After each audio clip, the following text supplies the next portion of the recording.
Ustedes no lo comprenden. Lo más doloroso no fue perder a mi esposo, sino no haber tenido la oportunidad de despedirme de él. Su propia familia me trató como si fuera la culpable de su muerte. Me cerraron las puertas del velorio, como si yo no tuviera derecho a llorar al hombre con quien compartí más de 30 años de mi vida. Su cuerpo aún no se enfriaba cuando ya estaban señalándome. Hola, queridos. Me llamo Teresa, aunque todos me conocen como Tere. Tengo 75 años. Nací en Guadalajara, Jalisco, en 1950. Hoy quiero contarles un peso que llevo en el alma desde hace más de 10 años. Algo que jamás imaginé vivir, después de haber entregado mi vida entera a una familia que, cuando más la necesité, me dio la espalda de la manera más cruel. No es sencillo abrir heridas que nunca cerraron, pero quizás mi historia sirva de advertencia para quienes me escuchan. A veces creemos que conocemos bien a quienes tenemos cerca. Pensamos que el amor que construimos nos protege de todo, pero basta con una tragedia para que salga a la luz la verdadera cara de aquellos a quienes llamamos familia. Conocí a Gerardo en 1975, cuando yo tenía 25 años y trabajaba como secretaria en una pequeña fábrica de telas en Guadalajara. Él conducía un tráiler, transportaba rollos de tela a la Ciudad de México y a otras ciudades. Era un hombre corpulento, de sonrisa franca y unos ojos café tan profundos que parecía que podían leerme el alma. Tenía 32 años, era viudo desde hacía 2, y criaba solo a su pequeño Augusto, que entonces tenía 4. Su primera esposa, Carmen, había muerto de tuberculosis, una enfermedad que en esos tiempos seguía cobrando muchas vidas.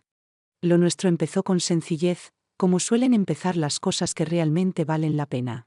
Al principio intercambiábamos miradas cada vez que él pasaba por la fábrica, hasta que un día me invitó a tomar un café en la esquina. Lo recuerdo con claridad.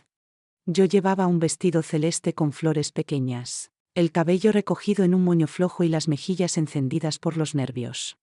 Él me habló de su hijo, de lo duro que era criar a un niño sin madre y de la añoranza por la esposa que había perdido, pero también de la necesidad de seguir adelante. Había en sus palabras una sinceridad que me conquistó desde el primer instante.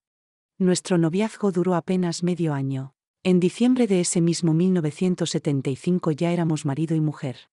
Muchos lo juzgaron apresurado, sobre todo mi madre, Esperanza, que repetía que casarse con un viudo con hijo era buscar problemas. Pero yo estaba convencida de que junto a Gerardo podía forjar una vida plena, y que sería capaz de ser madre para ese niño que desde la primera vez me ganó con sus ojos idénticos a los de su padre. Los primeros años de matrimonio fueron de ajustes. Augusto sufría pesadillas frecuentes y solía llamar a su mamá en plena noche. Yo entraba a su cuarto, me sentaba a la orilla de la cama y le acariciaba el cabello hasta que conciliaba el sueño de nuevo. Jamás intenté ocupar el lugar de Carmen. Sabía que eso era imposible, pero me esforcé por darle un hogar lleno de cariño y seguridad a ese niño que ya había sufrido demasiado. En 1977 nació nuestra primera hija, Marlene. 2 años después llegó Ivonne. Así quedó completa nuestra familia: Gerardo, yo, Augusto, Marlene e Ivonne. Vivíamos en una casita sencilla pero cómoda, en una colonia popular de Guadalajara. Gerardo siguió manejando tráileres por muchos años, hasta que consiguió ahorrar lo suficiente para comprar su propio camión. Pasó de empleado a independiente, y eso mejoró notablemente nuestra situación económica. El tiempo corría y los niños crecían. Augusto siempre fue un muchacho reservado, con tendencia a encerrarse en sí mismo.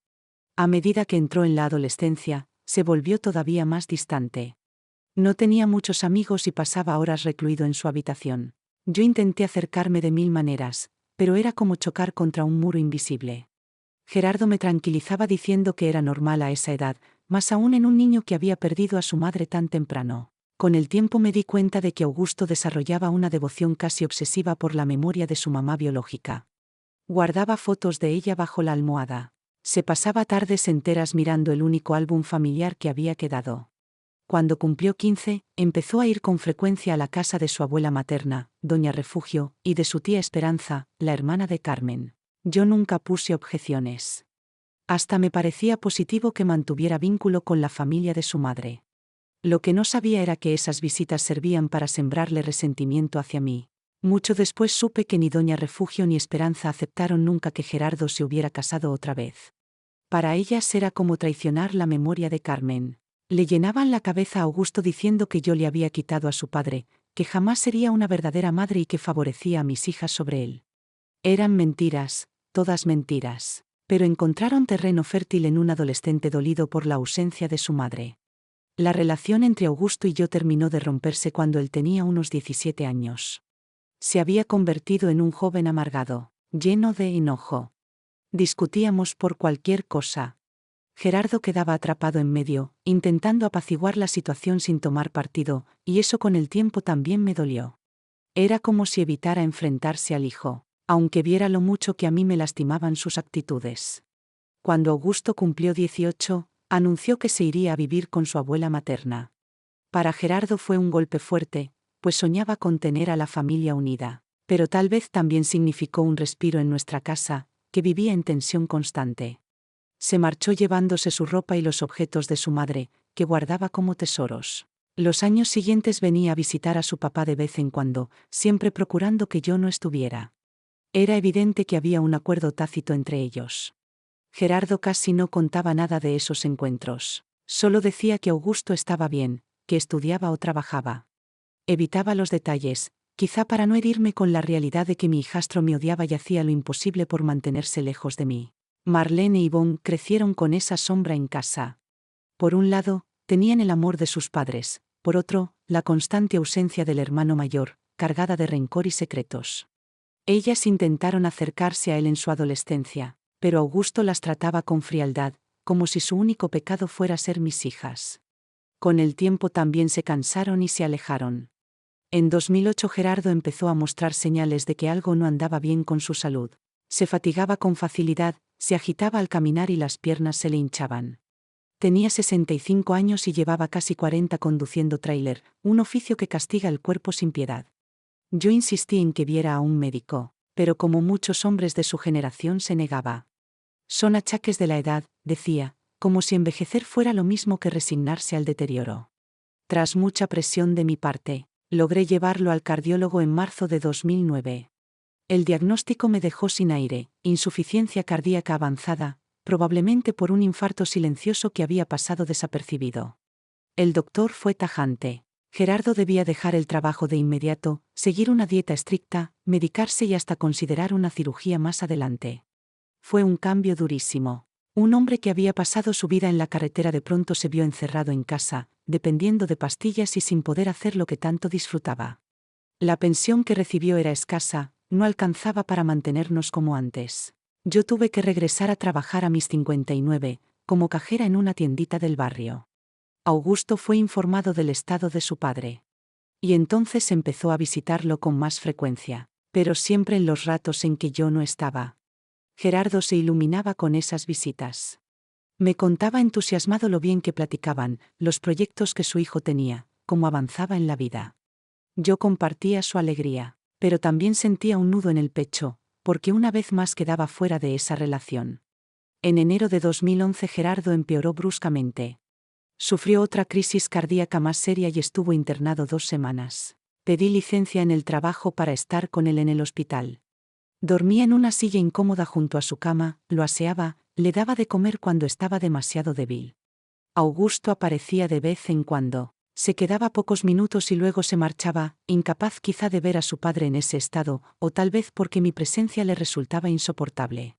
Cuando dieron de alta a Gerardo, el médico recalcó que necesitaba cuidados permanentes. Estaba muy frágil y requería ayuda hasta para lo básico. Contraté a una enfermera para que lo acompañara mientras yo trabajaba, pero en las noches y fines de semana todo quedaba en mis manos. Era agotador, pero lo hacía con cariño.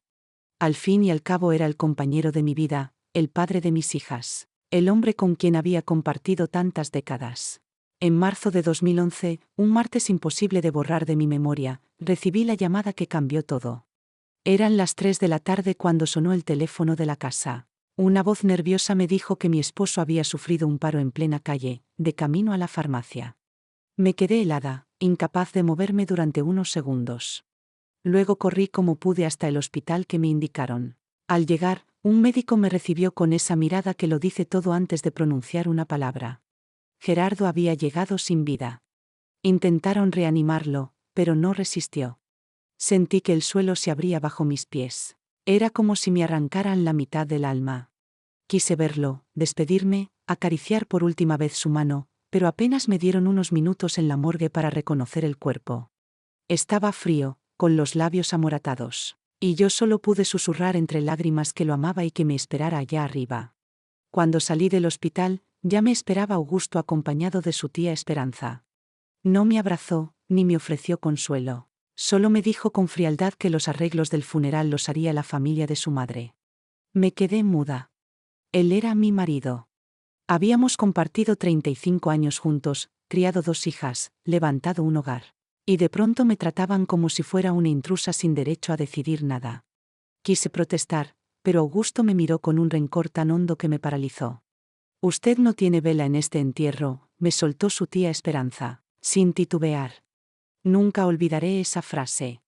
Me arrebataron el derecho de velar a mi propio esposo. Los días siguientes fueron una auténtica pesadilla. Mientras yo aún no asimilaba la noticia, la familia de Carmen ya había organizado todo el velorio. Eligieron la funeraria, contrataron el servicio y hasta imprimieron las esquelas, donde mi nombre ni siquiera aparecía. Me enteré de que la misa sería en la iglesia del barrio de Doña Refugio, la madre de Carmen. Quise acercarme, pero Augusto me cerró el paso en la puerta. «Este no es su lugar», me dijo con una dureza que jamás había escuchado en su voz. No me dejaron entrar a despedirme. No pude sentarme junto al ataúd ni acompañar a mis hijas en el dolor compartido. Marlene y Yvonne intentaron interceder por mí, suplicaron que me dejaran pasar, pero los gritos de la familia de Carmen ahogaron cualquier intento de diálogo. «Ella no era la verdadera esposa, solo la segunda», gritó alguien desde dentro, como si los 35 años de matrimonio no hubieran significado nada. Me quedé afuera, en la acera, escuchando los rezos y los sollozos desde lejos. Sentía que se me rompía el corazón en 1000 pedazos. Ni siquiera pude depositar una flor sobre el féretro. Esa noche, de regreso en mi casa vacía, lloré hasta quedarme sin fuerzas.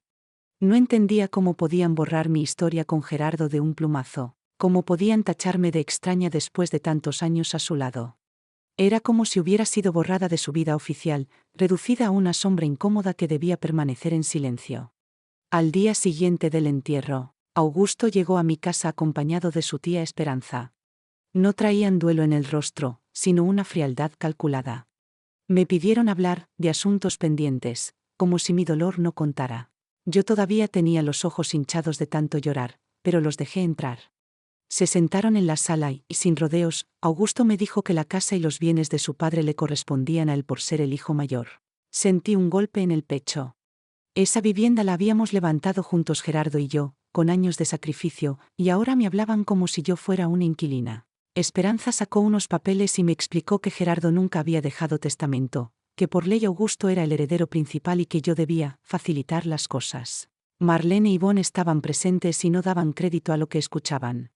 Mi hija mayor, con la voz temblorosa, les recordó que yo era la esposa legítima y que también tenía derechos. Pero ellos insistían en que la prioridad era respetar la memoria de Carmen y que Augusto debía recuperar lo que, según ellos, le pertenecía desde siempre. No podía creer lo que escuchaba. Gerardo jamás hubiera querido que me echaran de mi casa. Toda su vida trabajó para que no nos faltara nada, y ahora utilizaban su muerte para despojarme. Me negué rotundamente a firmar cualquier documento. Les dije que esa era mi casa, el lugar donde cría a mis hijas y donde había compartido mi vida con su padre. La tensión en la sala era insoportable. Augusto me miraba con un rencor que me atravesaba como cuchillo. Esperanza, en cambio, fingía calma, pero en cada palabra destilaba veneno. Finalmente se levantaron y me advirtieron que aquello no había terminado. Al cerrar la puerta detrás de ellos, me desplomé en la silla. No solo había perdido a mi esposo, también enfrentaba la amenaza de perder mi hogar. Pasaron las semanas y las presiones no cesaron. Augusto venía cada tanto, siempre con tono intimidante, recordándome que la casa no era mía. Un día incluso trajo a un abogado, que me habló con palabras frías de juicios y reparticiones legales. Yo apenas podía mantenerme en pie del cansancio y el dolor, y ahora tenía que soportar esa hostilidad. Mis hijas estaban indignadas. Marlene, la mayor, me decía que no permitiera que me arrebataran nada, que su padre hubiera querido que estuviéramos seguras. Yvonne lloraba de rabia. incapaz de entender cómo su propio hermano podía ser tan cruel. Yo trataba de mantener la calma, aunque por dentro me sentía acorralada. No solo era la amenaza de perder mi casa, era también la humillación de ser tratada como una extraña por el hijo al que intenté criar con cariño. Cada noche rezaba pidiendo fuerzas para no derrumbarme. Veía las paredes de nuestra sala, las fotografías familiares colgadas, los muebles que habíamos comprado poco a poco. Todo me hablaba de la vida que construimos, y no concebía la idea de ser expulsada como si no tuviera historia allí. Un mes después del funeral recibí una notificación judicial. Augusto había iniciado un proceso para reclamar la propiedad de la casa. El mundo se me vino abajo otra vez. Tuve que buscar un abogado, endeudarme para pagar sus honorarios y enfrentarme a un proceso desgastante. Nunca pensé que, además de la pérdida de mi esposo, tendría que librar una batalla legal contra su propio hijo. Las audiencias en el juzgado fueron un tormento. Me sentaba frente a Augusto, mi hijastro, y no podía reconocer en él al niño que una vez arrullé para que conciliara el sueño. Se presentaba con traje y corbata, acompañado de su tía, y hablaba de mí como si fuera una usurpadora. Decía que yo había manipulado a su padre, que lo había mantenido alejado de su verdadera familia, y que me había aprovechado de sus bienes. Cada palabra era una puñalada. Yo no levantaba la voz, me limitaba a responder con serenidad y a mostrar los documentos que probaban que había estado al lado de Gerardo durante 35 años de matrimonio. Mi abogado insistía en que la ley me reconocía como cónyuge con derechos, que no podían simplemente borrarme. Pero el proceso era lento, y mientras tanto vivía con el miedo constante de perder mi casa. Marlene y Ivonne acudían a las audiencias para apoyarme, y cada vez que Augusto las veía, desviaba la mirada. Era como si no tuviera hermanas, como si esas jóvenes no compartieran su misma sangre. Doña Refugio, la madre de Carmen, también asistía en algunas ocasiones. A su edad, aún me lanzaba miradas llenas de desprecio, como si yo hubiera sido la culpable de la muerte de su hija y de todas las desgracias de su nieto. Hubo un momento en que casi me venció la desesperación. Pensé en renunciar, en dejarlo todo para no seguir sufriendo esa humillación. Pero al mirar a mis hijas comprendí que no podía ceder. Ellas dependían de mí, y si yo me derrumbaba, se quedarían desamparadas. Así que respiré hondo y seguí adelante, aferrándome a la idea de que la verdad debía prevalecer. Después de meses de desgaste, al fin llegó la sentencia. Recuerdo el silencio en la sala cuando el juez comenzó a leer el fallo. Declaró que la casa debía mantenerse bajo mi posesión, reconociendo mi matrimonio legal con Gerardo y mis derechos como viuda. También estableció que Augusto tendría participación en otros bienes menores, pero no podía echarme de mi hogar. Sentí un alivio inmenso, como si me quitaran una losa del pecho. Marlene y Ivonne lloraban de alegría y me abrazaban con fuerza. En cambio, Augusto y su tía Esperanza salieron del tribunal con rostros desencajados, sin pronunciar palabra. Yo no festejé. Aunque había ganado, dentro de mí quedaba una herida profunda. La familia de Gerardo me había negado el derecho a despedirme de él, me habían acusado de cosas horribles y me habían arrastrado por un proceso cruel. Nada de eso lo borraba una sentencia favorable. Regresé a casa con mis hijas, tratando de reconstruir nuestra vida poco a poco. Las paredes seguían siendo las mismas, pero el ambiente ya no. Cada rincón me recordaba que Gerardo ya no estaba, y que el hijo que él tanto amó me había convertido en su enemiga. Pasaron los años, y aunque Augusto nunca volvió a buscarme, su ausencia ya no me sorprendía. Lo que más me dolía era que ni siquiera mis hijas lograron recuperar un vínculo con él. Era como si hubiera decidido borrar todo lo que tuviera que ver conmigo, incluyéndolas a ellas. Hoy, al contar esta historia, siento un peso menos en el corazón.